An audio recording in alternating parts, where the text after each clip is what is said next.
That's a bold statement I made in the thumbnail, huh? That this build will replace your DPS build. Well, statistically, it's better.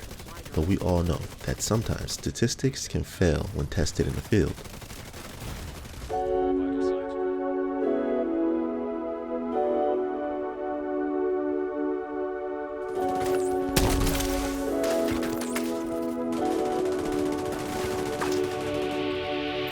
Go up. Don't be happy. 𝐿𝐷. Kita mati first.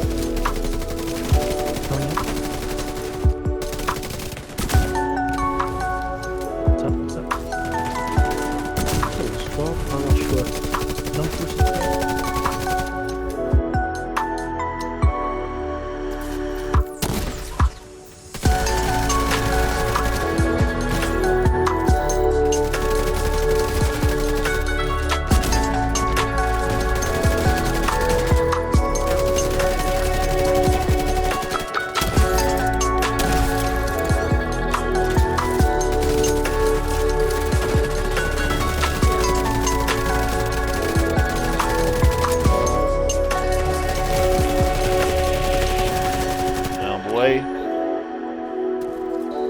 One of my viewers made a comment on the last video I posted called Fresh.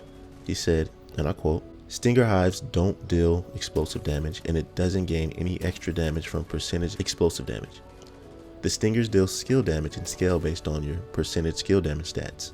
You've also mentioned that damage to targets out of cover amplifies damage from your skills, which is not true. Damage to targets out of cover only affects 𝐉𝒂𝒂𝒔 and 𝐼𝐴𝐳𝐷. Other skills are unaffected by it. Damage to armor affects skills that deal status damage, 𝐷, 𝐼𝐴𝐳𝐷, and explosive skills." Okay, normally a natural response to a comment like this would be one feeling disrespected. How dare you say something's wrong with my build? But nah, let's see if we can learn something here. What he says about explosive damage, I don't necessarily agree with, simply because of the insane amount of stinger damage I was able to mitigate with 70% explosive resistance on my indestructible build. It makes me seriously question the fact of stinger drones not being affected by percentage explosive bonuses. But on the other half of the comment, he makes some great points and gives some insight on how damage to targets out of cover works with skills. What he said inspired me to allocate my skills to a specific one and create a targeted build concept which is insanely strong. And what he says about damage to targets out of cover is starting to make a lot of sense, because thinking back to when I made Spec Ops, the skill I was using seemed overpowered. And that was by accident, but not this, because I didn't really know the details of targets out of cover damage. King, a name so fitting for something that could potentially replace your DPS build. Do you think it can? Well, let's see.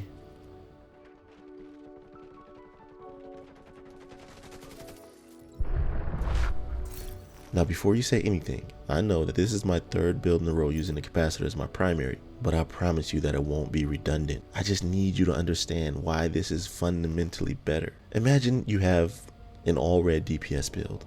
Well, this build is like having an all red build with 2 armor cores. The capacitor and memento are responsible for that. Now you could do kind of the same thing with an all red build, but you'd be able to get only 1 extra armor core with a DPS. But with this build, you have access to an entire arsenal of skills at their full potential. Most of you guys and gals using a DPS build already have a Crusader shield for one of the skills equipped.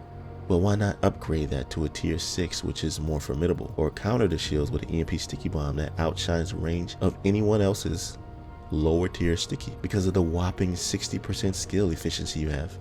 Combine that with near max crit chance, damage, and damage to armor. And I'm not just talking about the damage to armor given to you from the contractor's gloves alone, but also the 12% you get from the capacitor, making it a total of 20. This damage to armor also applies to the other skill I'm using, the Oxidizer Chem Launcher variant, which even states in its description that it specifically damages enemy armor. Now let's refer back to the comment where my man says damage to targets out of cover only applies to Oxidizer and 𝐷. Well, this is why I'm using the Fox's Prayer knee pads, which gives me even more damage to targets out of cover. Do you notice what this build composition is doing? It's giving the pieces I'm wearing substance, and the purpose of that is to fully leverage the scope of damage possible for each and every single piece of gear. Not only is the Oxidizer probably one of the best damage skills for legendary PvE, but it more than performs in PvP. You just need to recognize what kind of build you got with you. This is not your typical playstyle that prompts you to pull out the Crusader shield knowing it'll get melted in 2 seconds, but that it can actually benefit you more than that of a distraction.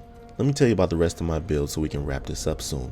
Now, since the pieces I spoke of already categorically upgrade the build based on the nature of them, you're going to need to customize the stat roll so we can come full circle. And here's another reason I keep using the capacitor. Not only does it have that crazy damage to armor stat, but it also has a crit damage attachment higher than any other in the game, 30%. And this is why, my friends, certain weapons are considered exotic. This means that even the attachments are exotic. Where else are you going to find a 30% crit damage attachment?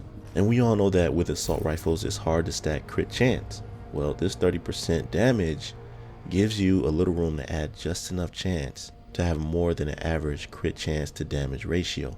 These 3 brand pieces on the remainder of the build are just what you need for the perfect build. Grupo Mask for crit damage, 𝐶𝐳𝐞 holster for crit chance, and finally this beautiful Fenris chest piece for the assault rifle damage and the talent I'm using with it, kinetic momentum. When in combat, each skill generates a stack while active or not on cooldown, basically when you're using it. Stacks increase your total skill damage by 1% and total skill repair by 2%, and this occurs every second. This is lost on cooldown. So this talent makes your skills deal even more damage than they already do. The skill repair is double that of the skill damage, so that's a total of 30% when it's maxed. It's one of the reasons I like to use a Crusader shield sometimes with it, because kinetic momentum helps repair it faster while it's in use. You could even use the bulwark or deflector if you want. The fact is that this build is so versatile, and as I said, grants you the access of all skills at their full potential. I believe it's equally effective in both PvE and PvP. And this is the case I wanted to present to show you why I think this will replace your DPS build. I mean, the style seems to be tailor-made for how the division is meant to be played. Everyone has their own style, and a lot of you don't like skills. I know that, but at the end of the day, we all gotta use them. And no matter what skill you decide to go with, someone's always gonna have something to say about it, accusing you of using cheese or whatnot. You might as well use that skill to its full potential, you feel me? Let me know how you feel about this down in the comments below, and I actually have nothing else to say about this build. Try it out and tell me what you think. And for builds from DPS all the way to skill, this is the channel for you.